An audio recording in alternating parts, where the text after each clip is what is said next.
حامدہ و مسلین اما بعد۔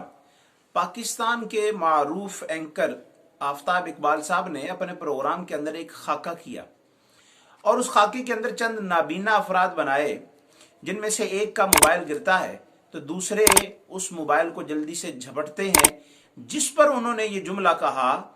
کہ جیسے انہوں نے یہ معاملہ کیا ہے، یعنی کہ اپنی ہوس اور ہرس کا اظہار کیا ہے کہ موبائل کو اٹھا لیا ہے گری ہوئی چیز کو، تو اس پر انہوں نے کہا کہ انہوں نے ایسا ہی احد کے اندر کیا تھا کہ غنیمت سمجھ کر، جیسے یہ موبائل کو انہوں نے ابھی اٹھایا ہے، ایسے ہی وہاں پر انہوں نے غنیمت سمجھتے ہوئے مال کو اٹھایا تھا۔ حالانکہ یہاں پر کوئی آپس میں مطابقت بنتی نہیں ہے کہ یہ لوگ تو وہاں تھے ہی نہیں، اور تشبیہ ان لوگوں کو صحابہ کرام سے دی، اور صحابہ کرام وہ جن کی عظمت اللہ کا کلام بیان کرتا ہے، نبی علیہ السلام کا فرمان بیان کرتا ہے، اور پھر اس پر انہوں نے معذرت کی ہے۔ اگر انہوں نے صدق کے دل سے معذرت کی ہے تو پھر ہم اللہ سے یہ دعا کریں گے کہ اللہ ان کی اس توبہ کو، اس معذرت کو قبول فرمائے۔ لیکن بظاہر ایسا لگتا نہیں ہے کہ یہ سبقت لسانی کے ساتھ یہ سارا کچھ ہوا ہے، کہ یہ انہوں نے جو تشبیہ دی ہے، اور کوئی بات بنتی بھی نہیں تھی وہاں پر، نہ کوئی جنگ کا منظر تھا کہ کیسے صحابہ کے ساتھ انہوں نے تشبیہ دی ہے، اور کوئی بندہ کیسے سوچ کیسے سکتا ہے کہ جس واقعے کو اللہ نے بیان کر کے پھر اس کا اختتام بھی خود خالق کائنات نے بیان کر دیا ہو، اس پر ہی تبصرہ کیا جائے۔ باہر کیف ان کی معذرت آنے کے بعد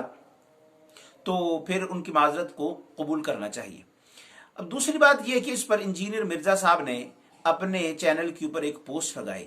اور اس کے اندر کہا کہ محترم آفتاب اقبال صاحب نے تو معذرت کر لی اپنی اجتہادی خطا کے اوپر۔ اب آپ دیکھیں، اندازہ کریں کہ انجینئر صاحب کے ہاں آفتاب اقبال صاحب کا مرتبہ ایک مجتہد کا ہے کہ ان سے اجتہادی خطا ہوئی ہے یہ، تو میرے خیال سے ان کو چاہیے کہ وہ پہلے اس بات کا اظہار کریں کہ ایک مجتہد ہوتا کون ہے۔ کیا مجتہد کے لیے کوئی خصوصیات کا پایا جانا کوئی ضروری ہے ان کے ہاں، یا پھر ان میں سے ہر شخص ہی مجتہد ہے، اور جو ان کے سامعین، جو ان کے سامنے بیٹھے ہوتے ہیں، کیا وہ بھی سارے پھر مجتہد ہیں اور اتحاد کے درجے کے اوپر فائز ہیں؟ جنہوں نے بات کی باہر کیف، اس میں انہوں نے اس پوسٹ کے اندر ایک اعتراض یہ اٹھایا کہ اعلیٰ حضرت رحمۃ اللہ علیہ نے سورہ آل عمران کا ترجمہ کرتے ہوئے آیت نمبر 122 میں، آیت نمبر 152 میں صحابہ اکرام کے اسی واقعے کو جو کہ احد کے اندر پیش ہوا ہے، وہ جو ترجمہ کیا ہے وہ درست نہیں ہے۔ اگر یعنی لوگوں کو آفتاب صاحب پر اعتراض تھا تو اعلیٰ حضرت پر بھی اعتراض ہے، پھر وہ علماء بریلویہ کو چاہیے کہ وہ جو ہے وہ اس ترجمہ جو ہے کنز ایمان ہے ان میں سے وہ الفاظ نکال دیں۔ تو سب سے اہم بات یہ ہے، اور اس اعتراض کا جواب یہ ہے، اگر وہ اس کو اعتراض سمجھتے ہیں تو یہ اعتراض تو پھر معاذ اللہ خود کلام اللہ پر ہوگا اور اللہ رب العزت پر ہوگا کہ اللہ نے اس واقعے کو بیان کیا ہے۔ یہ تو جو بھی مترجم ہو، وہ چاہے اعلیٰ حضرت ہو یا کوئی اور دوسرا ہو، پھر اس پر کیا اعتراض بنے گا جب خود اللہ نے ان الفاظ کو استعمال کیا ہے؟ وہ یہ اعتراض تو اللہ پر بنتا ہے۔ نمبر ایک بات۔ نمبر دو بات یہ کہ یہ بات کیا وہ بھول گئے ہیں جو ایک محقق کے شایان شان ہے کہ وہ ایک حصے کو تو بیان کر دے اور دوسرے حصے کو چھوڑ دے؟ یعنی اگر 152 نمبر آیت پر ان کو اعتراض ہے تو 152 کے اندر ہی انہوں نے دیکھا نہیں کہ اللہ نے خود کیا فرما دیا ہے، اور اس کا ترجمہ بھی اعلیٰ حضرت نے کیا ہے۔ عفا عنکم، اللہ نے فرمایا کہ اللہ نے ان کو معاف کر دیا۔ تو ایک جب معافی تلافی ہو جائے اور معاملہ ختم ہو جائے، اس پر بھی کیا اعتراض بنتا ہے؟ اور پھر وہ جو اپنی اصطلاح کے اندر اس بات کو بیان کرتے ہیں، جب دوسروں پر الزام لگاتے ہیں، کہتے ہیں یہ پھکی ہے ان کے لیے، تو یہ پھر وہ سمجھ لیں کہ یہ جو بات میں آگے بیان کرنے لگا ہوں یہ ان کے لیے یہ اصطلاح ہے۔ وہ دیکھ لیں خود کہ اگر ان کے ہاں اعلیٰ حضرت پر یہ اعتراض بنتا ہے